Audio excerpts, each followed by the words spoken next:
सबसे पहले बात कर लेते हैं पहलगाम वाक़े की, जिसके बाद पाकिस्तान और भारत के दरमियान बढ़ती कशीदगी पर अमरीकी सदर का रद्द-ए-अमल सामने आ गया। सदर डोनाल्ड ट्रंप ने वाज़ेह किया कि पाकिस्तान और भारत किसी न किसी तरह इस मसले को खुद ही हल कर लेंगे।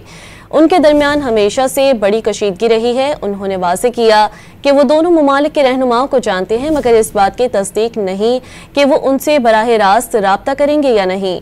डोनाल्ड ट्रंप पाक भारत तारीख से लाइल्म निकले।